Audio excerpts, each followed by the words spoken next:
Welcome to Old Man Sports Talk, and I'm your host, Old Man Nate.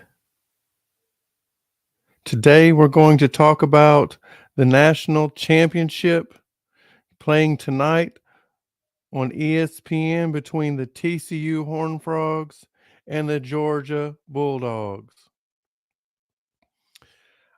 If you guys watched my semifinal preview show, I told you guys in the first few words of the show that this was the most even playoffs in history.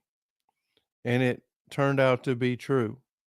Both games, the first time ever that both semifinal games ended up coming down to the final few moments of the game. And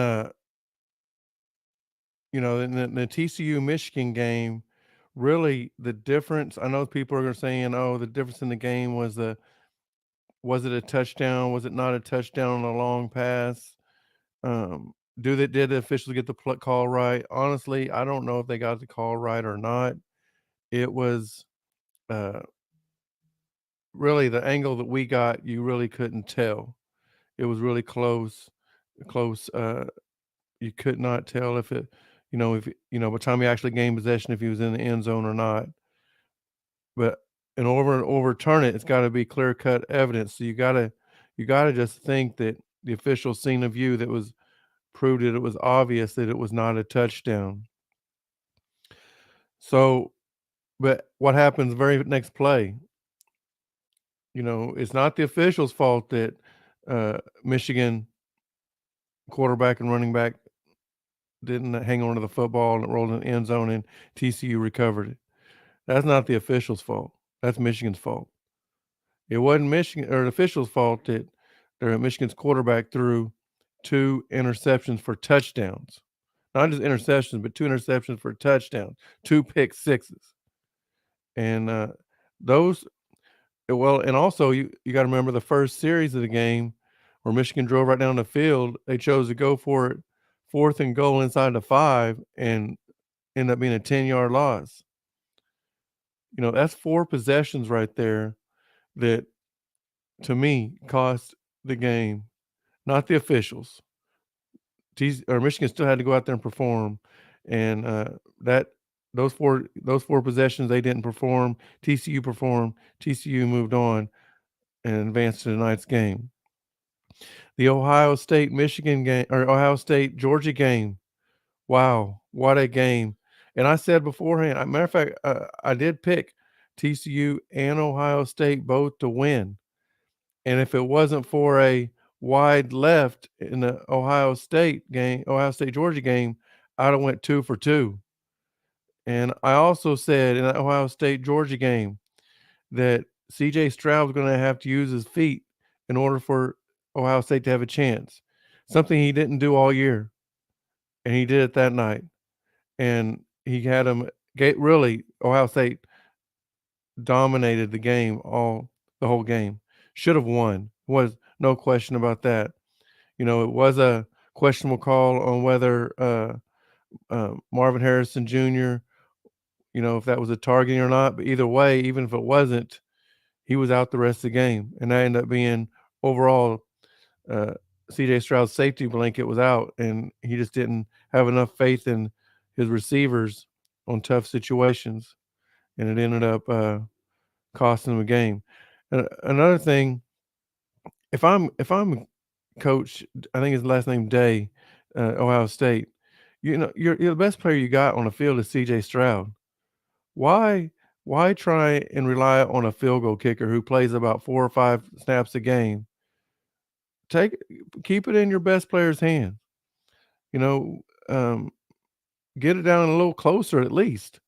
But they chose to just once they got down there by around the 30, just to play smart and set their field goal kicker up for what they thought was a guaranteed field goal, and he shanked it to the left. Too much pressure, man. You want the pressure to be on the guys that play a lot. It's like for free throws. That's why coaches have their best free throw shooters in the game at the end of the game. They don't have guys that play, you know, 2 minutes a game out there.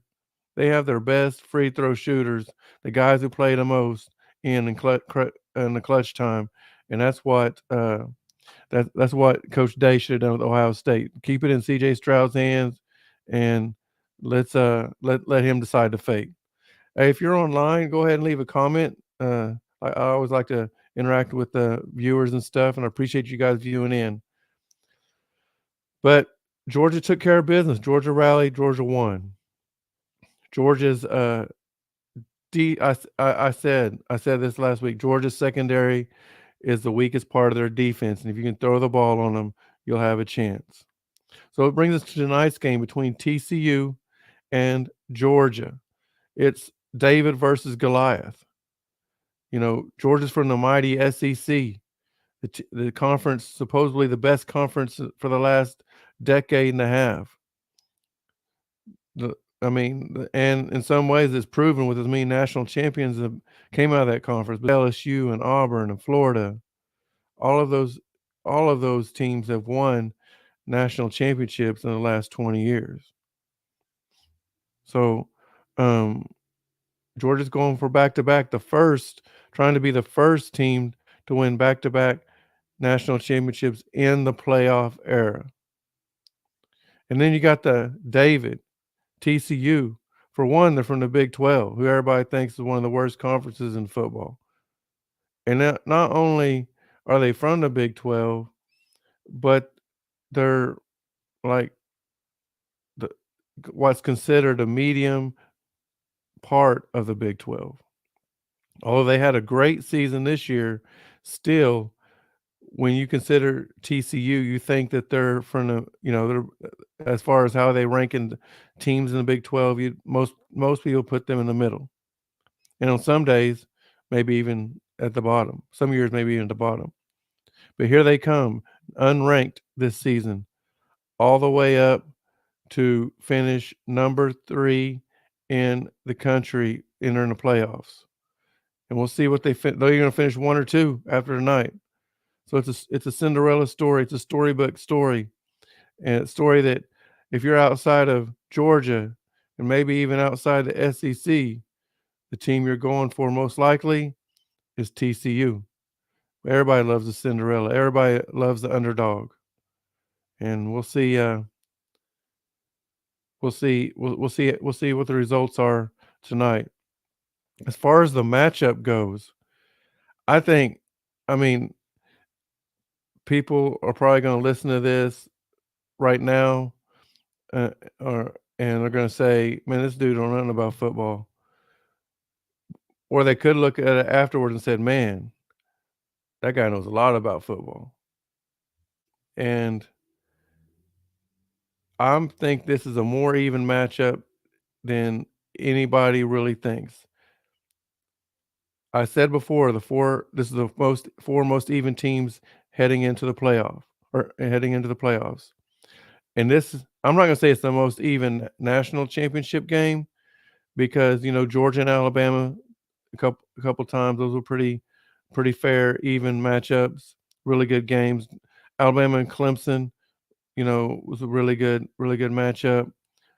So I'm not saying it's the most even, but it's right there with them. And by the end of the day, it might be the most even score. Georgia and Alabama went to overtime one year. I think that was 2016. They went to overtime, and that in that game, actually, Alabama was down, and that's when Tua came in and brought them back, sent the game to overtime, and then hit the touchdown to Deontay Smith. Both of them were freshmen at the time, and they won the national championship game. I think this is going to be. I really think this is going to be an even game from start to finish. I don't think you're going to see a dominance. I don't even think that. I think it's going to be a low scoring game in the first half. I predict, probably the first half you're going to see probably 13-10 halftime score, something like that. Um, I really don't think that. I think teams are going to be just going at it to start the game off. And then in the second half, you're going to see a little bit more points scored. And by the end, you'll probably see the scores in the high 30s, low 40s for the final score. The keys to the game, I really think, are going to be for TCU. TCU has got to be able to run the ball on Georgia. But Georgia has, let me look here, they have the uh, ninth best rushing defense in the country.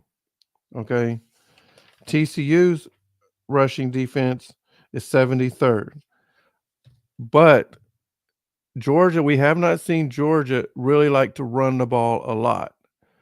Uh, against Ohio State, they really, really didn't run the ball a whole lot. They did a lot. They do some play action. They move um, Stetson Bennett around a lot. They relied on him to make plays a lot.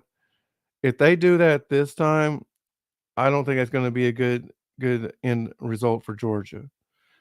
Michigan had the third best rushing defense in the country, and TCU was able to run the ball pretty effectively on them.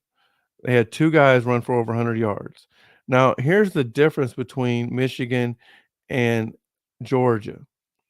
Georgia's interior defensive line is really good, and it's going to be hard to run the ball up the middle for TCU. If they choose to run it around the outside, I think they'll be very successful. Now, the only time I think they'll be able to run the ball up the middle is if they use the quarterback.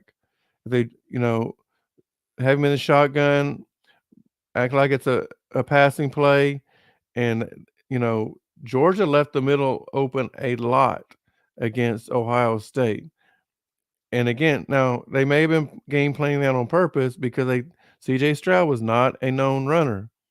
And so they left him be because I, I even said in the show before this, or in semifinals, that he would not run the ball even when he was wide open, but he did in the semifinals. If they do the same, if Georgia has the same defense they did against Ohio State, Max Duggan's going to kill him, and it won't be a low scoring game then because he's going to run the ball all over him. So Georgia has got to clog their defense has got to clog the middle, got to have a spy on Duggan, and they're smart enough defense coordinator. You would think they would do that. So we'll see what they do. But TCU's got to run the ball, and I think they're going to run the ball more on the outside. That doesn't mean they're never going to run the ball in the middle. I mean, you have to do that just to keep defenses honest. But I don't expect them to have very much success running the ball up the middle. I do think they'll be able to run it on the outside, whether it be just blocking plays for the running back outside, or whether it be RPOs, or even just option plays. I expect them to do that a lot. I also expect them to pass the ball to the receivers short and let them make plays. They will open it up a little bit with secondary in the middle, but I don't expect them to do big plays down the middle, because Georgia likes to have two safeties. So it will it'll be interesting, but I mean, Georgia's secondary is pretty weak. It is pretty weak. So it's going to be interesting on how Georgia tries to stop TCU. Now, on the other hand, how is TCU going to stop Georgia, especially Bauer? And Ohio State did a great job against him and their other tight ends. Because TCU is not size-wise matched up with Georgia, but they are very physical.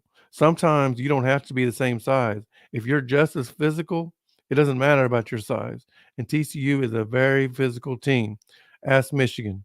Michigan found out quickly that TCU, just because their name's TCU, just because we perceive them as being in a weak conference, perceive them being the middle team in a weak conference, that they can't play. Well, they found out quickly TCU can play.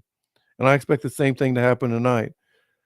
It wouldn't surprise me one bit if Georgia comes into this game thinking they got a break by having to play TCU instead of having to play Michigan. Even though Georgia handled Michigan last year in the semifinals, I they were think that Michigan was the better team. Obviously, they was number 2 in the country. They was undefeated, and now they're playing, like I've said several times, a team from a conference that gets no respect. They get no respect as a team. It would not be surprised one single bit if Georgia comes into this game thinking this is gonna be an easy championship number 2 for us. Hey, go ahead and get the ring sizer over here. We're gonna go and get our ring sizes at halftime tonight. Just make sure he's in the locker room at halftime. We'll go ahead and get our ring size fits and everything, so that way we can go again and get those ordered and they'll be start making them before the game's over. Wouldn't be surprised if that's their mentality. But TCU's got a different mentality. TCU's got a mentality of we're gonna take it to you. And if you ain't ready to play today, it's gonna be a long day for you. So the keys the key, like I said, for TCU, they're gonna have to run the ball. They're gonna have to, their 3-3-5 defense, man, is something that a lot of teams don't run, and they don't run it and hardly anybody runs it in the SEC. So, Georgia's not gonna be used to that. And the one thing I liked about the 3-3-5 is they have not just, passing blitzes, but run blitzes that come through and at different spots, and you don't know where they're coming from. The line, it's hard to pick up for the lineman to pick them up.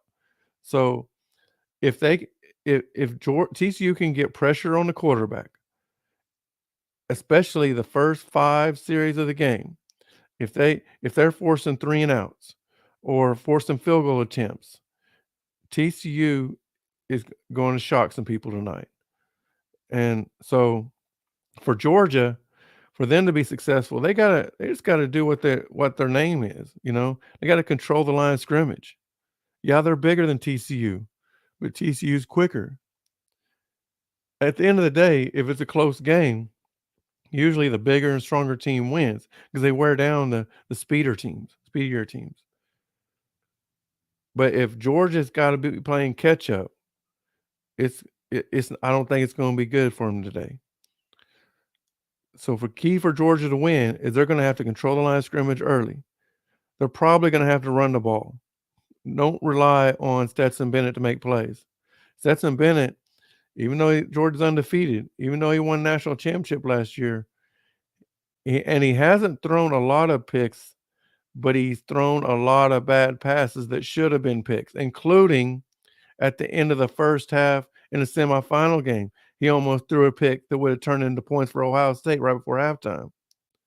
So, as a matter of fact, right after that play, what they do? They took knee. They took a knee. They didn't want Kirby Smart didn't want to take a chance of his quarterback throwing another bad pass and Ohio State getting points real quick. So, um, defensive wise, if Georgia can get pressure to Max Duggan and they can keep Max Duggan in the pocket, keep him from running, then I think Georgia will win. If Max Duggan runs for over 100 yards tonight and a running back runs for over 100 yards tonight, TCU will win this game. In order for Georgia to win, Stetson Bennett's gonna have to throw for over 250 yards.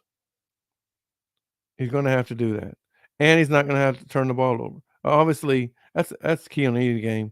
You know, whoever team has the less turnovers will win the ball game.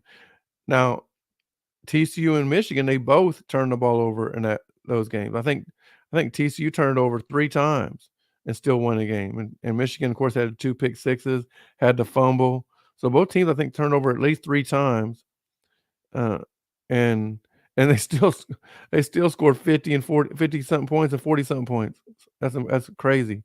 That's crazy right there. Well, of course, 2 touchdowns for TCU were from the defense. So anyways, I think we're gonna have one of the best national championship games that we've seen in a long time. Well, I can't say that because we've had some good ones. Last year's came down really the seal in the deal was that pick six at the end of the game. He didn't need to run it back because it was so late in the game, they coulda took a knee and won it, but it was still technically in doubt until that interception. But this one is gonna be up there. I think we're all gonna enjoy this one tonight. We're in for a treat, and, I'm gonna pick TCU. I'm gonna pick them to score, 41, and I'm going Georgia 38. 41-38 TCU. Hope everybody enjoys the game tonight. I hope everybody's enjoying the Old Man's Sports Talk. If you haven't yet, please like and subscribe below. Leave some comments. Tell all your friends about it, and let's get this thing rolling. Real quick before I forget, I want to give a shout out to, like I always do, to HXC Gaming. You can check them out on YouTube. They're also on Facebook and Twitch, and I think Twitter also. So give them a chat. Check them out. Also, want to give a shout out to A&K Engravers for making my high speed tumbler here. And if you need some stuff made, check them out. They'll get you. You know, they don't just do tumblers; they do some other things too. I know they do some wood engravings and some other things. So check them out too. If you're interested in being a sponsor here for Old Man Sports Talk, just hit my email up at nathan.darnell14. That's the numbers 1 and 4 at oldmansportstalk.com. And we'll be glad to become partners. Okay. We just got to work out the details, of course. Anyways, I appreciate everybody dialing in. Appreciate you watching. And again, just like and subscribe below, leave some comments, and enjoy the game tonight. Goodbye, everybody, and God bless.